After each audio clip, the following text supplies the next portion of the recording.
Hello everyone, this is Dr. Jeetu Singh. Today I will teach you terms of trade.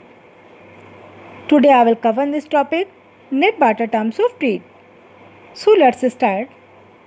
What are the factors responsible for terms of trade? चलिए तो explain करते हैं. Terms of trade को हम लोग rate of exchange भी कह सकते हैं. मान लीजिए ए और बी दो कंट्री हैं.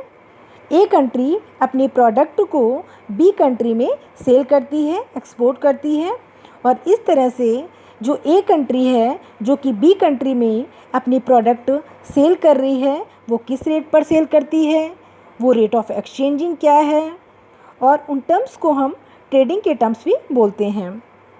वो कैसे डिसाइड होते हैं, वो कौन डिसाइड करता है, एसेट्रा एसेट्रा. मान लीजिए जब कोई कंट्री अपने एक्सपोर्ट को बढ़ाती है या अपने प्रोडक्ट को अदर कंट्री में एक्सपोर्ट करती है तो उसके हैंड में पैसा आएगा, मनी आएगी, और इससे क्या है कि उसका टर्म्स ऑफ ट्रेड ये डिसाइड करेगा कि जो कंट्री एक्सपोर्ट कर रही है उसकी परचेजिंग पावर कितनी है. अगर हम दो कंट्री के बीच टर्म्स देखें तो टर्म्स कैसे डिसाइड होते हैं. जो कंट्री अपने एक्सपोर्ट को ज़्यादा करेगी और उसका अगर एक्सपोर्ट ज़्यादा होगा तो उसकी हैंड में पैसा ज़्यादा आएगा. इन अदर हैंड जो कंट्री अपने इंपोर्ट को ज़्यादा करेगी उसके हाथ से पैसा ज़्यादा जाएगा. इस तरह से जिस कंट्री को ज़्यादा फ़ायदा होगा टर्म्स उसके ज़्यादा अच्छे होंगे और टर्म्स ऑफ ट्रेड उसके फेवर में होंगे. इन अदर हैंड जो कंट्री अपने एक्सपोर्ट की कंपैरेटिवली अपने इंपोर्ट को ज़्यादा बढ़ाती है उसका जो टर्म्स ऑफ ट्रेड है वो अगेंस्ट होगा, और इस तरह से हम कह सकते हैं कि टर्म्स ऑफ ट्रेड डिसाइड होगा. चलिए तो हाँ देखें concept of terms of trade.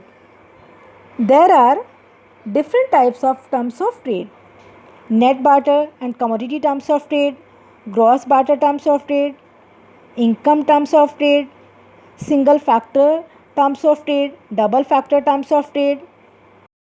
Terms of trade को सबसे पहले जी.एम. मायर ने दिया था अपनी famous book the international economics of development in 1986. Terms of trade को हम क्लासीफाइड करेंगे. कमोडिटी ऑफ एक्सचेंज के बेसिस पे टर्म्स ऑफ ट्रेड को 3 पार्ट में डिवाइड किया गया है. First net barter terms of trade, next gross barter terms of trade and income terms of trade. Factor productivity के बेसिस पे टर्म्स ऑफ ट्रेड को 2 पार्ट में डिवाइड किया गया है. First single factor terms of trade, next double factor terms of trade. Utility की basis पे terms of trade को 2 पार्ट में डिवाइड किया गया है. Real cost terms of trade and utility terms of trade. Classification based on exchange between commodity. First net barter and commodity terms of trade. Net barter terms of trade किसने दिया और ये क्या होता है. Net barter terms of trade export price ratio और import price ratio होता है. इसे हम net barter terms of trade या कमोडिटी टर्म्स ऑफ ट्रेड के नाम से भी जानते हैं, और इसको सबसे पहले फ्रैंक विलियम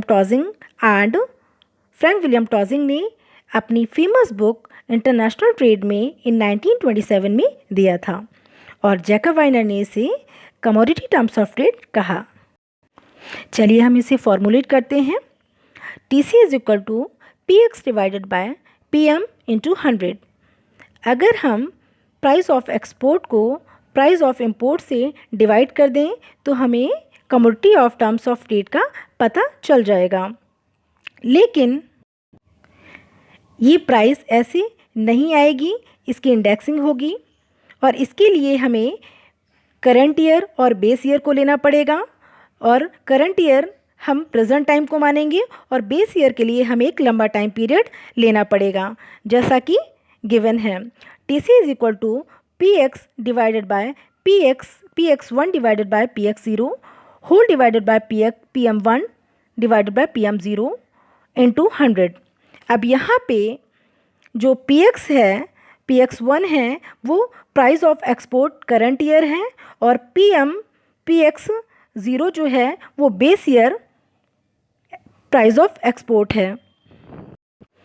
अगर हम PX1 को PX0 से डिवाइड कर देंगे तो हमारा प्राइस ऑफ एक्सपोर्ट आ जाएगा।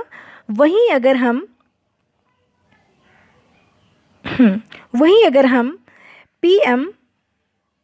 PM1 को अगर हम PM0 से डिवाइड कर दें तो हमारा क्या आ जाएगा, प्राइस ऑफ इंपोर्ट आ जाएगा।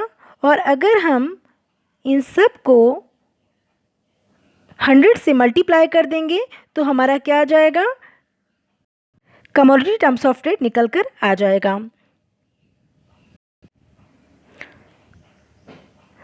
हाँ, suppose 1971 as the base year and expressing India's both export price and import price as 100. 1981 its index of import price had fallen to 90. Index of import price has risen to 110. सो देखिए यहाँ पर मान लीजिए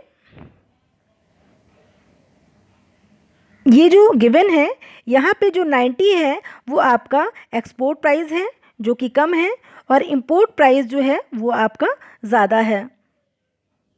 और इस तरह से आपका एक्सपोर्ट प्राइस 90 और इंपोर्ट प्राइस जो है वो 100 है। और जो 100 हमने क्या एज्यूम किया था, ये हमने बेस ईयर लिया था। और इस तरह से जो हमारे कंट्री का वेलफेयर है वो 100 से कम है। इसका मतलब 81.82 ये 100 से कम है, और हमारा जो यहाँ पे वेलफेयर है वो 18% से भी कम है। और इससे क्या है, जो हमारी कंट्री का वेलफेयर है वो डाउन हो रहा है। इन अदर हैंड अगर हम अपने एक्सपोर्ट प्राइस को बढ़ा दें और इंपोर्ट प्राइस को डिक्रीज़ कर दें, जैसा कि गिवन है, अगर हमारा एक्सपोर्ट प्राइसिंग 180 और इंपोर्ट प्राइस 150 हो जाता है तो इस कंडीशन में हमारा वेलफेयर क्या होगा। देखिए हमारा जो वेलफेयर है वो 120 होगा। इसका मतलब ये है कि जो हमारा वेलफेयर है 100 से अबव है। इसका मतलब हमें 20% का इजाफा हो रहा है, 20% का कंट्री को इम्प्रूवमेंट हो रहा है। और इस कंडीशन में हमारी जो कंट्री है उसका वेलफेयर बढ़ेगा और उसे हम मैक्सिमम, इस तरह से हमारी जो कंट्री है उसका जो वेलफेयर है यहाँ पे मैक्सिमाइज़ होगा। और मैक्सिमाइज़ होगा तो हमारी कंट्री का जो वेलफेयर है वो आफ्टर सम टाइम क्या होगा, जैसा कि हैबलर ने यहाँ पे कहा है कि किसी भी कंट्री को अपने टर्म्स ऑफ ट्रेड ऑप्टिमाइज़ करना चाहिए, ना कि मैक्सिमाइज़ करना चाहिए। अगर कोई कंट्री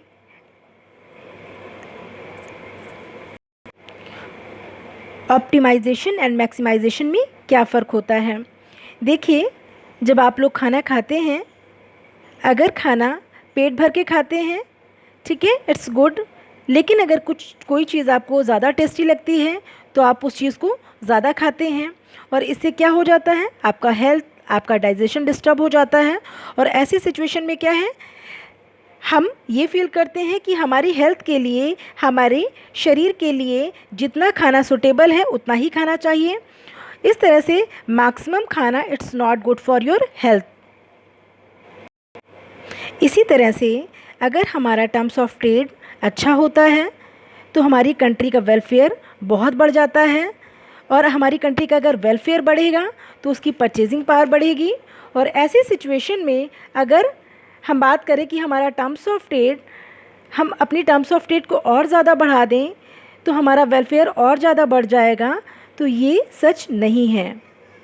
क्योंकि किसी भी कंट्री का जो एक्सपोर्ट फंक्शन है ये अगर इलास्टिक होता है तो एक्सपोर्ट प्राइस बढ़ने से उसकी क्वांटिटी का रिडक्शन होगा, मतलब लोग अब कम खरीदेंगे, और इस तरह से हमारा जो एक्सपोर्ट अर्निंग है वो डिक्रीज़ हो जाएगा। और ऐसे ही अगर हमारा इंपोर्ट फंक्शनिंग इलास्टिक है तो क्या होगा, जो प्राइस में, इंपोर्ट प्राइस में थोड़ी सी गिरावट होने पे हमारी कंट्री में ज़्यादा इंपोर्ट किया जाएगा, और इस तरह से हमारा जो खर्चा है दोनों साइड से बढ़ जाएगा। एक्सपोर्ट में भी हमने खर्चा बढ़ा दिया था इस तरह से क्या है कि हमारा जो प्रोडक्शन, हमने जो मोर प्रोडक्शन कर लिया था, उससे हमें क्या हो रहा है, लॉस हो रहा है। और इधर हमारा इंपोर्ट भी बढ़ गया है और हमारी जो परचेजिंग पावर है वो डिक्रीज़ हो रही है। इसलिए हैबलर ने कहा है कि टर्म्स ऑफ ट्रेड को ऑप्टिमम रखो, मैक्सिमम मत रखो। अगर हम इसको कंक्लूड कर लें तो टर्म्स ऑफ ट्रेड एक वाइडली एक्सेप्टेड मेथड है और इसमें हम बहुत सारी खामियां भी देखते हैं। जैसा कि net barter terms of trade हमें ये बताता है, net barter terms of trade हमें ये बताता है कि किसी कंट्री का अगर एक्सपोर्ट प्राइस ज़्यादा है इंपोर्ट प्राइस के कंपैरेटिवली, तो उस कंट्री का टर्म्स ऑफ ट्रेड उसके फेवर में होगा। और एक्सपोर्ट फंक्शन अगर तभी किसी कंट्री के लिए वेलफेयर लाएगा या प्रॉफिटेबल लाएगा जब उसका जो डिमांड है इनइलास्टिक है। अगर एक्सपोर्ट फंक्शन डिमांड जो है वो मोर इलास्टिक है, ऐसी कंडीशन में उस कंट्री को प्रॉफिट नहीं होगा। और net barter terms of trade में हम ये पढ़ते हैं कि ये जो टर्म्स ऑफ ट्रेड है वो शॉर्ट टर्म में ही मेज़र किया जा सकता है।